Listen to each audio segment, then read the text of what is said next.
Welcome, it's your friendly neighborhood Badger here, and I'm back to talk about some money-making strategies in 3.16 Scourge League. Now, as the league hasn't started yet, we don't know exactly how the economy is going to play out, but the 5 things I'm going to give you here today are pretty much guaranteed profit with very little investment. Now, the last one that I'll be talking about will probably have a little bit more investment, and all of them can be scaled up in their investment as well, but the first ones I'll be talking about as well will basically be zero investment with guaranteed great returns day one in the league. And the further I go, the less guaranteed they are of like no investment, but a little bit of investment more going up into it. But let's just start. Right before we do, if you enjoy this kind of content, remember, hit that sub button down below because it just means that I'm going to be able to get my content out to you guys and get it to more people as well. We're trying to grow in this 3.16 league as much as possible to be able to help as many new players as possible coming in. So hit that sub button, ring that bell, give this one a thumbs up. But let's start. The first one I'm going to talk about today is Heist. Now, Heist, a lot of people are like, look, Heist is kind of boring, but honestly, it's a zero investment great way of making money. And there's a very, very easy way to do this without even grand heisting or anything like that. As soon as you hit Act 6, you have the potential to come across heist caches. And heist caches are going to give you contracts, they're going to give you coins to be able to run those contracts. But there's also a little mechanic that not everyone knows about, and that is when you go to the Rogue Harbor, you can also talk to Wakano. Now, Wakano has a tab where you can purchase items from him, and you can purchase contracts straight from Wakano. Now, these contracts almost all of the time are going to be one chance orb. Sometimes they're an alchemy if they've got some mods on them, but you can just purchase these all from Wakano just like this, purchase them all, and then every time that you level up, Wakano gets a new set. So basically, if you're like level 45 or something like that, you're going to get level 46 contracts. They're going to be one higher level than what you are up until level 67 contracts. You can just run all of these contracts. You can build up a ton of markers themselves, which you're going to sell to other people that want to run Grand Heist. You're also going to be able to do the Chaos Recipe, which is having a full set of unidentified items. So, you know, 2-handed weapon, chest, 2 rings, amulet, boots, belt, gloves, and helmet. You sell that to the vendor, you get 2 chaos back. You can constantly do that. You can also get uniques. Some of them might be expensive day 1, day 2. You can drop heaps of other types of currency, and if you run out of chance orbs, you can always convert your jeweler's orbs into fusings into chance. So 4 jewelers at any vendor will convert to 1 fusing, and then 1 fusing into 1 chance. For any of the currency vendors around the place. So that's a really, really great way to just make a very decent amount of currency with literally zero investment. You'll be able to sustain your chance orbs easily through the through the jeweler to fusing to chance orb right there. Now, the second thing that we're going to talk about here today is going to be something that's coming in 3.16 that has not been in the game yet, which is Scourge 6 linking. Now, you might think, well, what is Scourge 6 linking? There was a little bit of a teaser in the reveal of something that looks a little bit like this. It's called Stitched Wounds. Now, it's one of the passive points that you can upgrade via the, I guess, passive skill tree of Scourge itself. And it says a 2% chance for transforming to add a link between 2 unlinked sockets. And this scales all the way up to 10% chance if you put 5 points into this. Now, what does this actually mean? If you have an item that is, let me jump back here. So say, for example, this Carcass Jack. I'm going to put this up here and put this back down here. This Carcass Jack is a 4-link and a 2-link. So what it means is it's going to give you a chance to link those 2 unlinked sockets. The only unlinked sockets right here is this one and this one, turning this Carcass Jack from a 4-link and 2-link into a 6-link. Now, it's a 10% chance. So what does that mean? You can basically transform an item or Scourge an item 3 times. And that means that, 10%, 20%, 30%, every 3-ish attempts on any sort of item that you have here, you're going to be able to get a 6-link from it.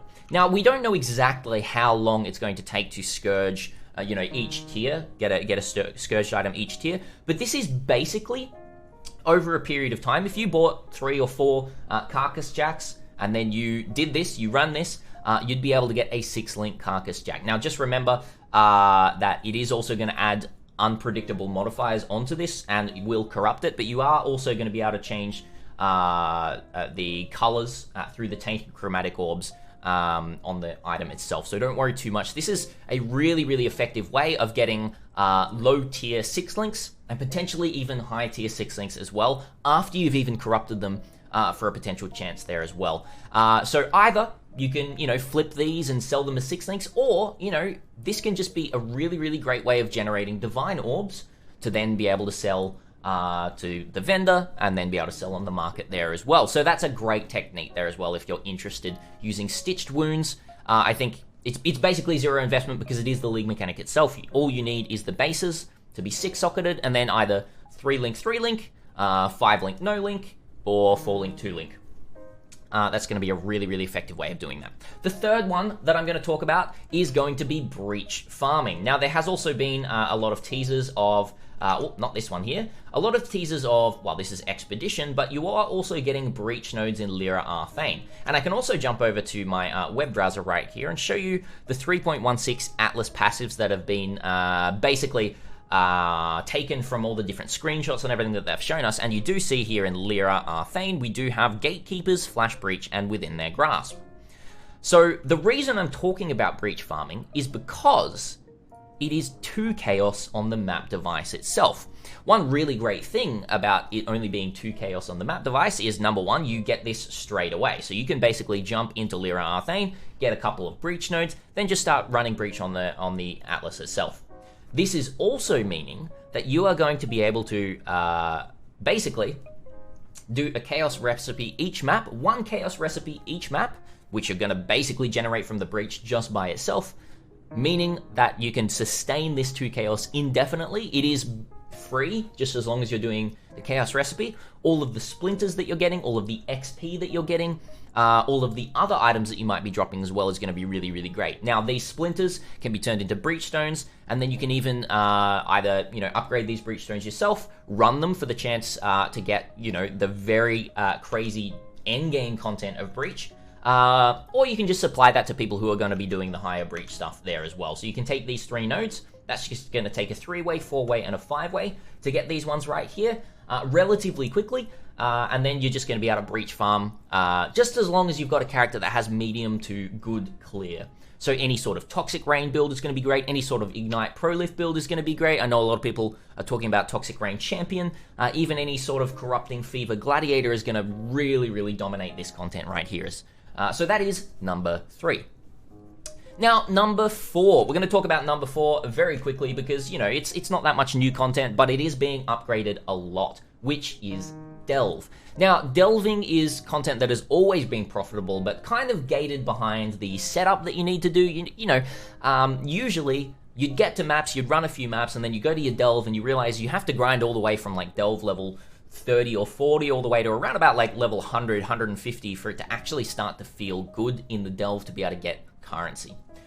However, there's a big change coming through this patch, which means that it's going to balance your first delve entrance. So when you first enter the delve and go down much more based on the level of your character and the tiers of maps that you're doing. So instead of starting at tier like level 30, 40 or something like that, you're going to be starting at depth 110, 120, depending on when you enter. So if you're entering around mid-maps, you're going to be able to enter Delve and go straight into that. Now, Valdo's Rest is filled with really great Delve nodes if you want to generate Delve stuff really easily. You can generate that Sulfite, go into Delve, come back out. You can jump between this and then potentially even farming some Blight here as well, which is the last one that we're going to talk about, Blight farming. Now, Blight farming, once again, is going to be really, really great to do. Look, you can do it in Valdo's Rest and get a 5% chance to have an additional Blight encounter in the map, which is adding on to the normal 8% chance. So, around about 13, 14% chance if you've got a couple of other things. But the best thing for you to do, especially if you're in Trade League, is to buy Blighted maps off the market. Now, Blighted maps are going to, come on the market fairly quickly, day 1, day 2, and a lot of people just decide, it takes too long in a Blighted map, I'm probably not going to run it, and you could probably pick these up really easily. And a blighted map is going to be really great to do because they've always been great to do. Try and roll them as much as you can because now, as we know, the quantity also affects the blight chests at a 20% value. Yeah, you can anoint these in any way that you want, but probably to start off with, you're going to want to save your oils. Now, the reason that I talked at the start of this video is some of these are going to take a little bit more investment is because this one here, look, you can do white tier blight maps, but in this new league, in Scourge 3.16, you're going to want to do high tier maps to have the chance to drop Blight Ravaged maps. Now, these Blight Ravaged maps are the real endgame, and your character might not be able to function in them because of all the modifiers, but they're still going to sell for a pretty penny because they're going to give a ton of loot, and those high-end juicers are going to want to run these a lot. So if you're doing, look, we don't quite know exactly where these Blight Ravaged maps are dropping, but I'm expecting it's going to be T14 plus maps. Chris might have even said that, but I'll need to go back and have a look at that. Tier 14 plus normal blighted maps will probably be dropping Blight Ravaged maps. You can either sell them, or if your character is good enough, you can run them, even for the chance of that really crazy amulet, which is going to let you anoint it 3 additional times. Now, Blight Ravaged maps as well, if you are going to be running them, remember that they can be anointed up to 9 times, which is 9 oils instead of just the 3 oils on a normal map. So you're going to be able to get a lot more juice out of this. Just be careful on the types of mods that you do roll in this, because they are going to be extremely painful. Now, that's all I really have to say. I know it's been a short video. I very much glossed over all of this. If you want any more information, feel free to hit me up in the comments or come and catch me on Twitch at twitch.tv/thisisbadger. Remember to hit that sub button. If you have any other techniques that you're going to be using, you can either hit me up in the comments down below, you know, let everyone else know, or keep them to yourself and see how they go. But here are some really nice, very easy investment currency making strategies if you're a little bit worried about how to actually make some currency on League Start. Thanks so much for watching, everyone, and until next time, Badger is out.